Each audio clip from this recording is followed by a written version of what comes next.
Okay, let's get right into it. Today's question, what do colleges look for in college applicants? What key factors are important to college admissions officers? So there's probably more than you think. And the reason I say that is because if you talk to your guidance counselor or you're using one of the programs that most high schools use, the software, it's either Naviance or Score, probably 80% of the time. What they look at is a sort of a narrow universe compared to a wide breadth of factors that admissions officers really look at. So let me break that down for you. One of the flaws of Naviance and Score is that they look only at the student's GPA and other test scores in most cases, even in today's test optional landscape. I'll come back to that. And other kids from your high school. The reality is that admissions officers will look at your child versus everyone from all over the really the world, but certainly the country. And then they will also consider 20 plus factors. And some of these factors are in your control and many of them are not in your control. Okay. So that's what I'm going to be breaking down for you right now. Let me again just make sure you guys can see in here. Okay, I see some questions coming in too, which is great. I'll answer those questions. Lob them in here. Hello to Tara. Hello to. God, this is embarrassing. Sorry, Hughes. Good. And you have a question about APs. Okay. So think about two columns. One has vertical columns. One has the number 60 at the top, and the other one has the number 40 at the top. There's a 60-40 breakdown in college admissions. And this is not just coming from me, but it's also coming from a longtime mentor of mine who was on the Princeton University admissions committee for more than 30 years. And he's retired since then, but I still interact with him most recently over the weekend just to get his thoughts on all things college admissions and occasionally financial aid.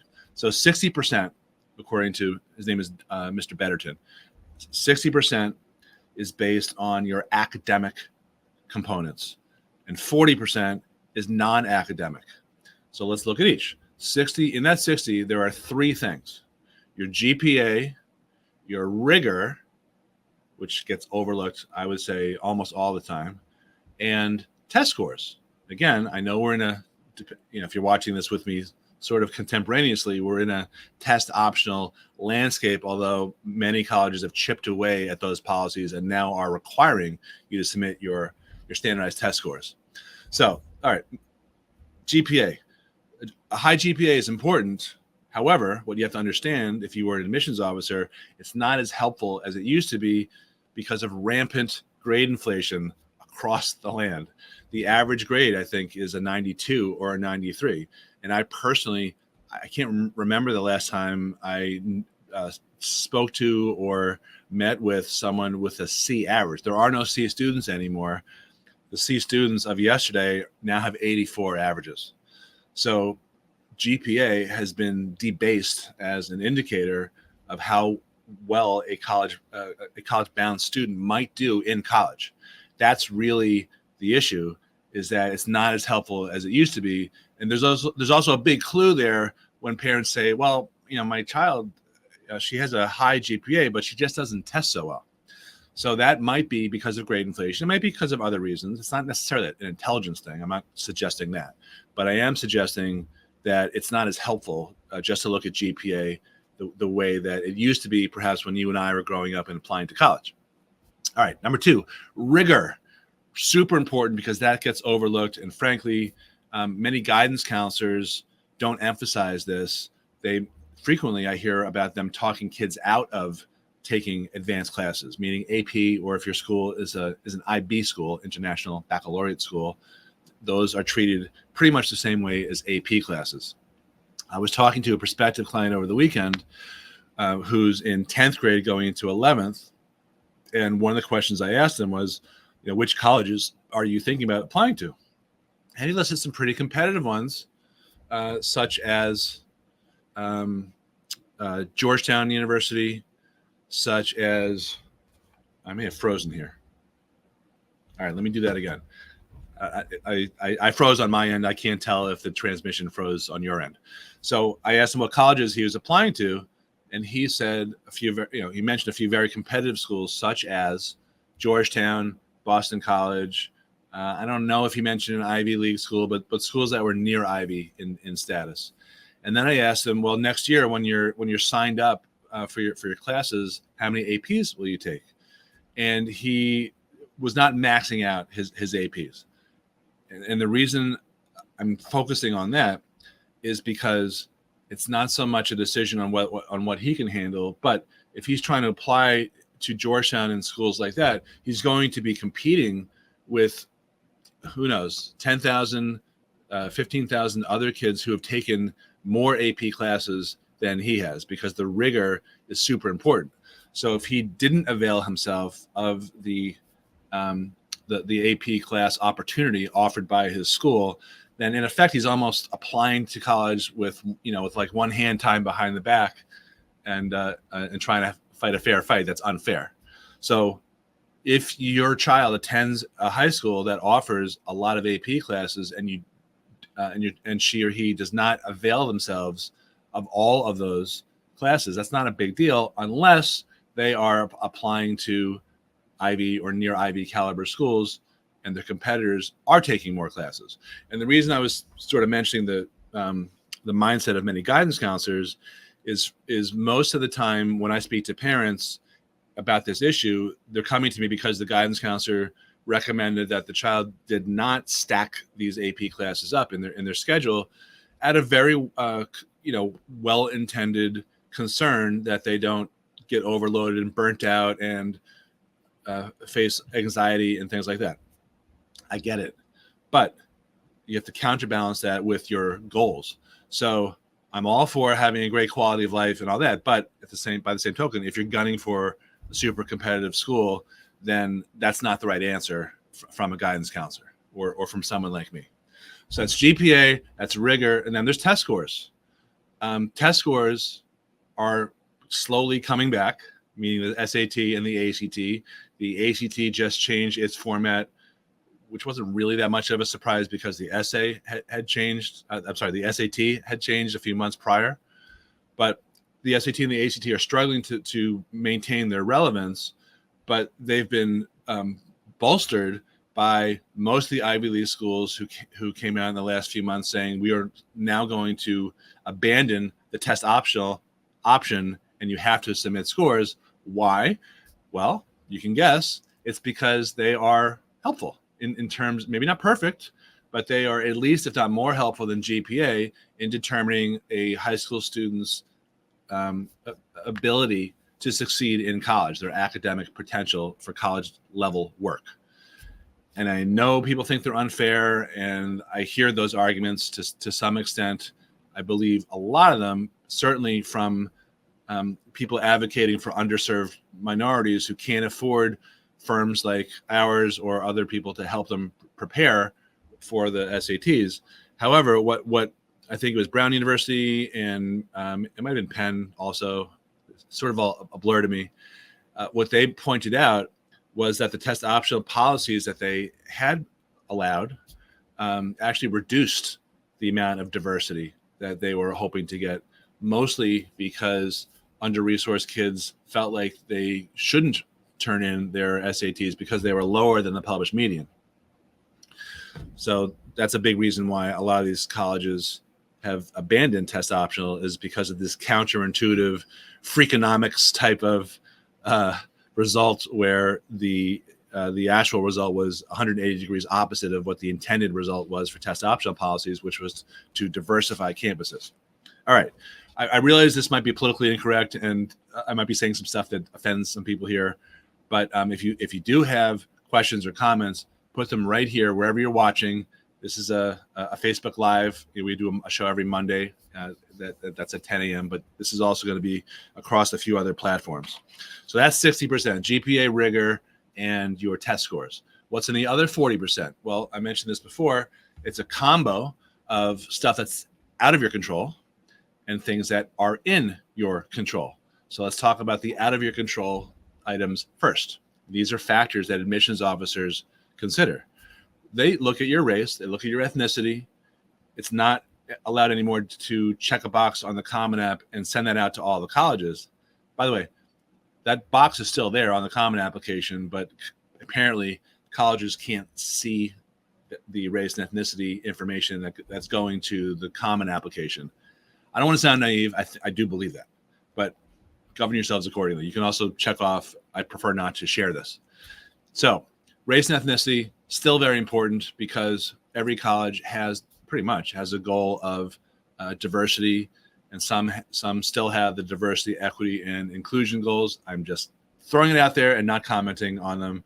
You may be able to guess where I stand on those, but that's not the topic for today. What else? What high school you attend, right? Some high schools are feeder schools, FEEDER, into certain colleges. We've 3 kids in college right now, and my youngest is at Cornell. She's a sophomore, and last year, during her freshman year, Cornell sent around the results of an insightful study that they did that apparently surprised them when they realized that 80% of their kids admitted came from feeder high schools. And a lot of those feeder high schools are prep schools and elite private schools. Some are elite public schools, like in New York City. There's a lot came from Stuyvesant, Bronx Science.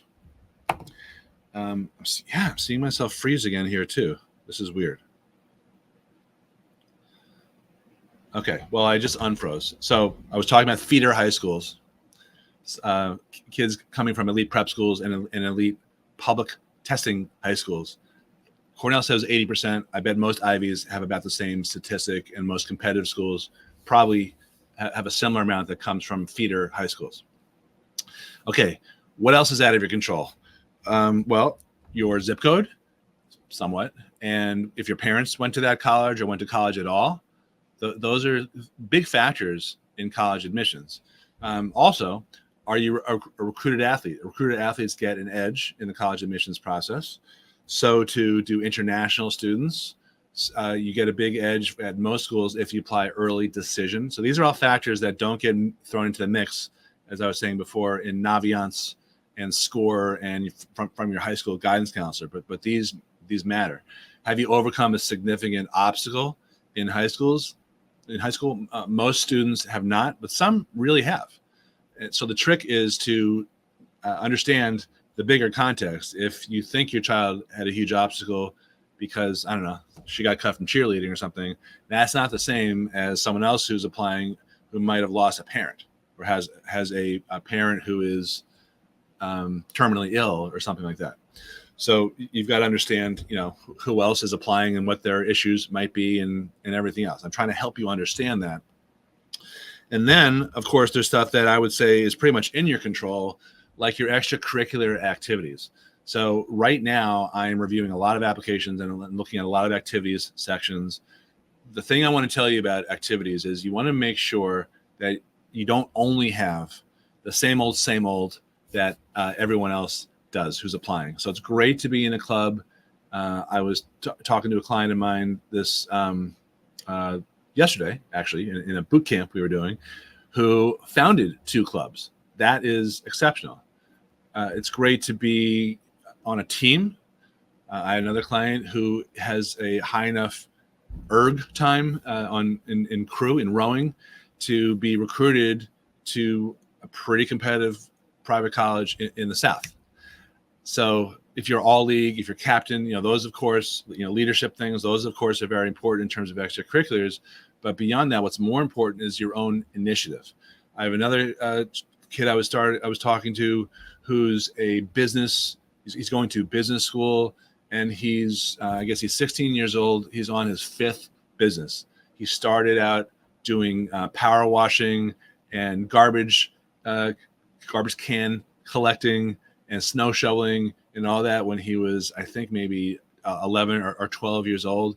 And since then, he's gone on to other, similar things in the neighborhood and beyond to make himself look different. But plus, he's that type of kid. He hustles. That's not that's not so typical, a kid who hustles. So if you're applying to a business school and you don't have anything in your background that's related to business or finance, other than maybe you joined a club in high school, that's not going to be as deep of an application as the young man that I mentioned before, who's on his fourth or fifth business at this point. He's always thinking about starting new things. He also trades his own portfolio from the money that he's earned from his entrepreneurial activities.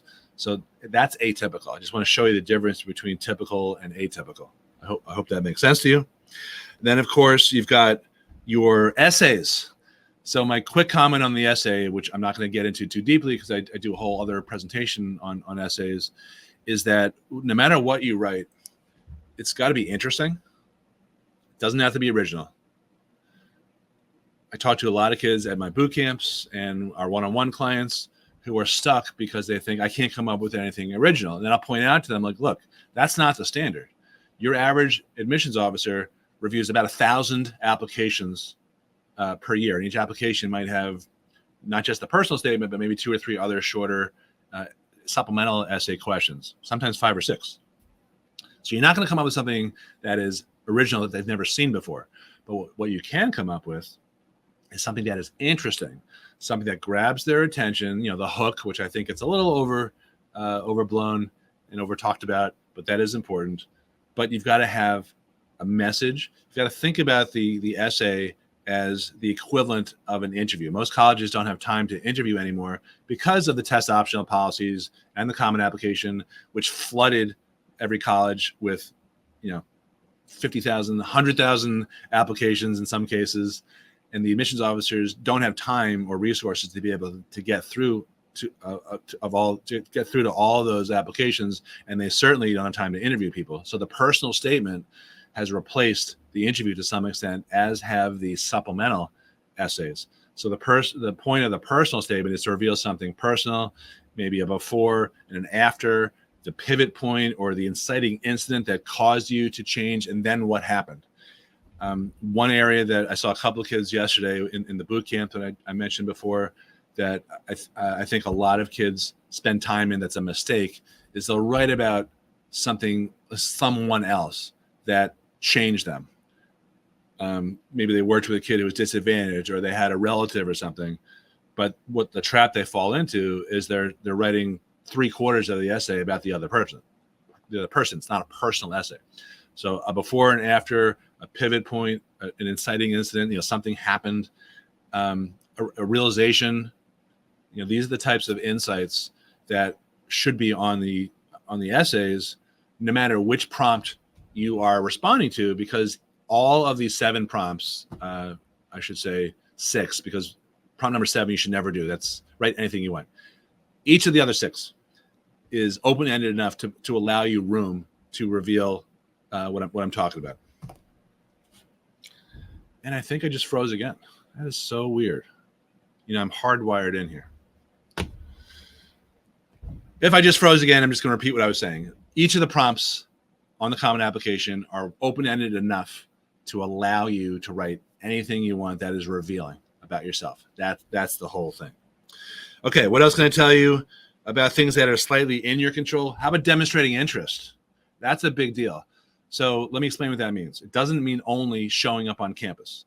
It certainly means doing a whole bunch of other things to demonstrate, and some kids may have to fake this, but to show to the colleges that are paying attention to you and tracking you that you are actually a strong possibility, if they admit you, that you will show up.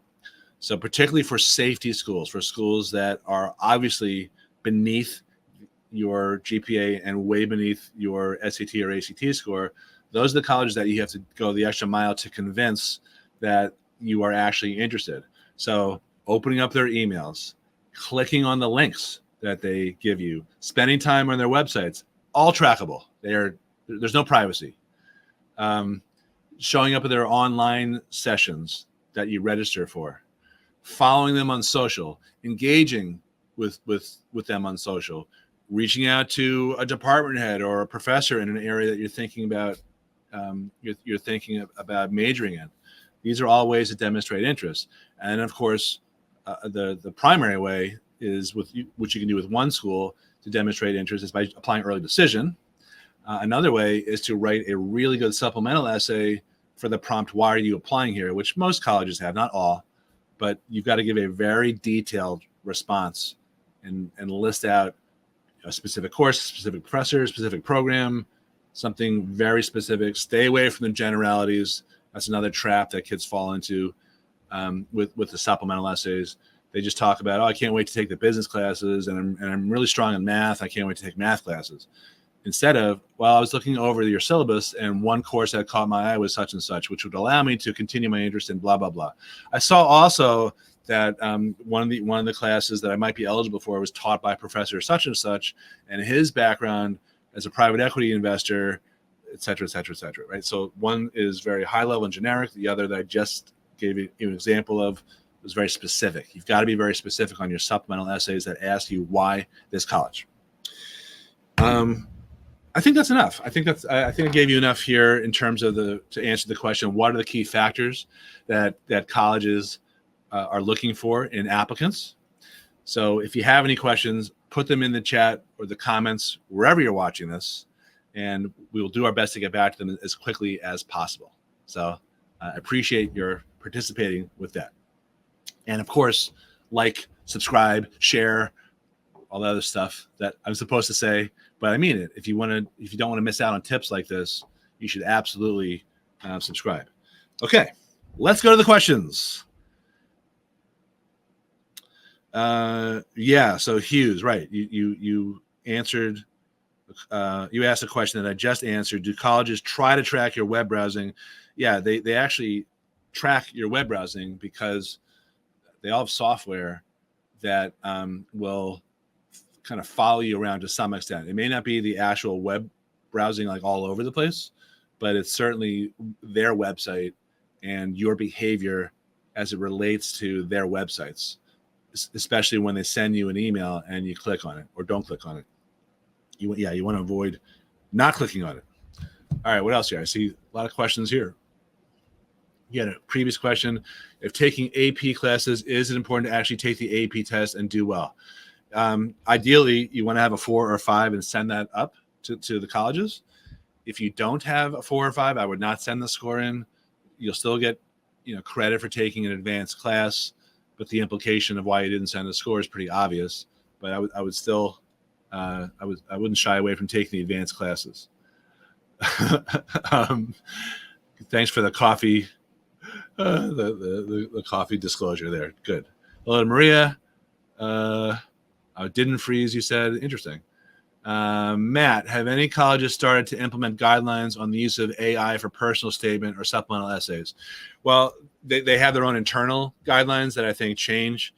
I think the real issue is that those, Chat GPT or sometimes Mom GPT types of editing produce essays that are not very specific and deep. They're very sort of superficial, and they don't really reveal too much.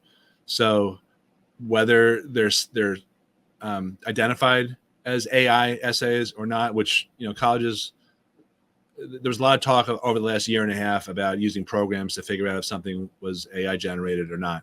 But for the most part, those essays aren't good. There's nothing wrong with using ChatGPT to get a draft done, but you've got to really treat that as a first draft, as a scaffolding, and get a lot more personal from there. Freakonomics, yes, good. All right. Why is parents' information mandatory can be used to the detriment of the students? It's more to it's more. It's the opposite. It's more to help the student. It's not to be used to the detriment of the student. Now, you could look at it that way, is if you don't come from a first generation to go to college family, then you might look at that as a potential detriment. But what they're trying to do is to identify first generation students and things like that. Look, every college in the country needs at least 25 to 30% of its families to pay full price. And if you look at the breakdown, roughly 65, 70% do not get any type of subsidy. The bread and butter for colleges is the affluent family, mass affluent, and higher. So it's not a detriment to not be a first generation low income family at all. But in some cases, depending on the kid, it might be considered that way. But just because you're an underrepresented minority, or you come from a different background, or you look visually diverse, that's still not a rubber stamp to get in anywhere. Might be a little thumb on the scales, but not. I don't think as much as people would think. That's my gut feeling. All right. Any other questions before we wrap up here? Thank you for throwing these in here. I think we're good. All right, cool.